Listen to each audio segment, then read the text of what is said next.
Hai semua, Assalamualaikum warahmatullahi wabarakatuh. Alhamdulillah balik lagi ke channel aku, Hera Hadrianti. Oke, video kali ini aku mau ngebahas tentang seputar perkembangan anak. Nah, zaman sekarang tuh banyak banget ya istilah-istilah yang menggambarkan fase perkembangan anak. Yang mulai dari 2 tahun itu terrible two, 3 tahun teenager, dan itu adalah fase yang normal dialami oleh anak-anak. Jadi kadang ibu-ibu tuh suka bingung apa sih itu. Nah, di sini aku mau sedikit menjelaskan apa sih istilah-istilah yang lagi tren kayak gitu sekarang dan juga gimana cara mengatasinya. Nah, tentunya dari pengalaman aku pribadi. Oke. Nah, jangan lupa kalian sebelum nonton lebih lanjut, kalian subscribe dulu channel ini, nyalain loncengnya. Nah, jadi seperti tadi yang aku bilang, ada namanya tuh istilah-istilah untuk menggambarkan fase-fase pertumbuhan anak nih. Mulai dari newborn yang kita baru belajar urus anak, terus ada fase yang lebih menantang, empati, dan ternyata setelah lulus empati kirain aman. Oh, ternyata tidak, Bunda. Ada yang namanya fase anak terrible two. Nah, jadi di terrible two ini kayak kita diuji dengan anak yang suka tantrum, ngamuk-ngamuk, nangis-nangis. Nah, ternyata lebih menantang lagi. Setelah 2 tahun, tantrumnya sudah mereda. Masuk usia 3 tahun, oh ternyata ada lagi istilah nih ibu-ibu namanya teenager.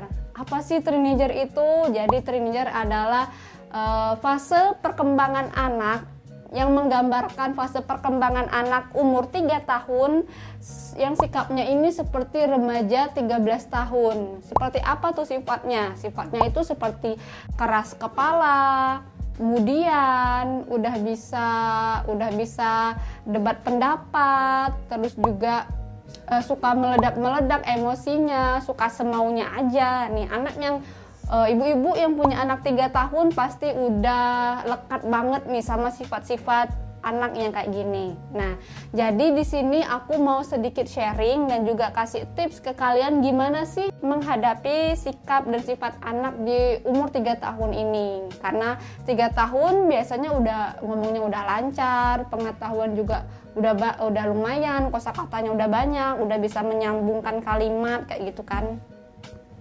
Jadi di fase teenager ini anak itu suka keras kepala tuh, udah terjadi di anak aku. Suka kemudian juga suka kadang tuh kalau kita kasih statement, dia tuh harus tahu kenapa. Misalkan kita ngelarang nih, kenapa nggak boleh, kenapa ya. Pokoknya banyak sekali pertanyaan-pertanyaan yang dia tanyain dan kita tuh harus jawab dengan sejelas mungkin.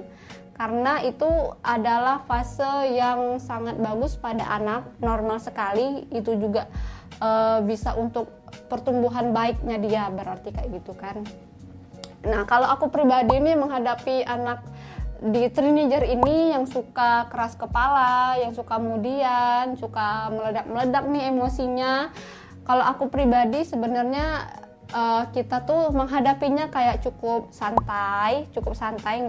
Kalau kitanya juga emosi, meskipun memang setiap tingkahnya itu kadang memancing emosi, tetap kita coba sabar, santai. Kemudian kita juga harus bekerja sama nih sama pasangan. Nah, dan juga kita tuh harus tegas. Tegasnya kayak gimana? Jadi kalau aku pribadi kayak gini. Yang pertama, kalau misalkan dia itu suka semaunya sendiri kan, misalnya dia sukanya gimana ya udah kayak gitu aja, dia nggak boleh diganggu gugat kayak gitu. Kalau aku pribadi ketika dia melakukan salah ya udah aku tuh omongin dia alasan kenapa dia tuh nggak boleh melakukan sesuatu hal itu, dan kita harus tegas nih. Kalau kita udah omongin, udah kita kasih alasan dan dia tetap nangis, tetap ngamuk, ya udah jangan diturutin, karena itu nanti akan jadi senjata dia untuk orang tua melakukan maunya dia kayak gitu. Nah, kemudian juga kita harus bekerja sama pasangan, tentunya sama suami, karena itu sangat berpengaruh untuk lebih mendekatkan diri kepada anak ini, karena kita juga harus memberikan perhatian lebih kepada anak ini dan mendampingi setiap emosi yang keluar pada anak. Nah, kemudian juga yang sering banget dan menurut aku efektif aku lakukan kepada anak aku adalah komunikasi. Jadi biasanya aku setiap sebelum tidur itu ada kayak deep talk kayak gitu ke anak aku. Kalau misalkan pada hari itu banyak sekali drama-drama kayak anak nangis, ibunya marah-marah, rumah berantakan segala macam, kan kita pusing. Nah, sebelum kita tidur dengan anak, tanya dulu gimana perasaannya hari ini. Terus juga tadi kalau kita salah, kita tuh harus juga mau minta maaf pada anak dan kasih penjelasan kenapa kita tadi marah-marah. Ya itu, jadi kita juga harus validasi perasaannya gimana. Jangan cuman anak yang harus mengerti perasaan kita gitu. Nah, jadi kayak gitu ya, menurut aku tuh sounding sama komunikasi, deep talk sama anak itu sangat penting, karena dengan sebelum kita bicara lebih dalam kepada anak sebelum tidur, dia tuh kayak lebih bisa mencerna omongan kita kayak gitu. Jadi kayak lebih masuk kalau di aku. Sampai umur 3 tahun ini di anak aku sounding itu sangat berpengaruh. Aku kalau mau apa-apa itu selalu sounding ke dia dan selalu berhasil kayak gitu. Itu aja nih sedikit tips aku pribadi yang pernah aku rasakan untuk menghadapi fase anak di teenager ini. Nah, gimana kalau menurut Bunda? Yuk sharing yuk di bawah biar bunda-bunda yang lain juga bisa menghadapi anaknya yang sedang di fase ini. Oke. Nah, semoga bermanfaat ya. Kalau video ini menurut kalian bagus, boleh banget kalian sharing ke teman-teman kalian.